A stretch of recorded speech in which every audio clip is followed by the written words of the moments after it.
A mercenary named the captain leads his company who fight for whoever will pay them, regardless of religion. His soldiers pillage the countryside, raping and looting when not fighting. During their campaigns, they encounter Fogel, a former teacher trying to survive the fighting and resulting chaos in south-central Germany. Fogel runs from the captain's force, and eventually stumbles upon an idyllic mountain valley, untouched by war. Fogel convinces the captain to preserve the village so it can shelter the band through the coming winter, as the outside world faces famine, plague, and the devastation of war.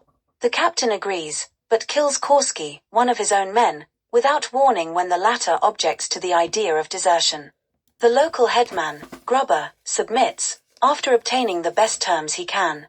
The local Catholic priest is livid that the mercenaries include a number of Protestants, and nihilistic atheists for that matter, but there is nothing he can do to sway the captain. The captain kills several dissenting members of his band to uphold their pledge to set aside religious divisions. Elsewhere, the locals accept their fate. The captain and Grubber agree to appoint Fogel as judge to settle disputes between villagers and soldiers. As long as food, shelter, and a small number of women are provided, the mercenaries leave the locals alone. The captain takes Grubber's wife, Erika, for himself. Hansen attempts to rape a girl. When Fogel stops him, he and 2 others try but fail to kill the captain. They flee, but return with a larger mercenary band before the winter closes the valley to outsiders. However, the captain has anticipated this, and Hansen and his band are destroyed. From the first peddler to enter the valley in the spring, the captain learns of a major military campaign in the Upper Rhineland and decides to seek employment with Bernard of Saxe-Weimar. Fogel wants to accompany him, fearing Grubber will have him killed once the captain leaves. However, the captain orders Fogel to stay as the condition of not sacking the village, leaving Geddes and Pirelli behind as guards. After the captain departs, the priest catches Erika praying to Satan to keep the captain safe. The priest has her tortured and condemned to be burned at the stake.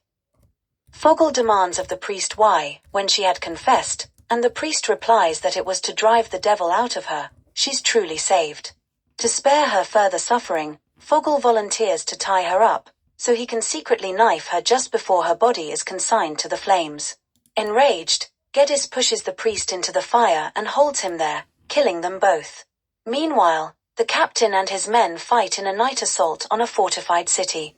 He returns to the valley with the only other survivor of his band.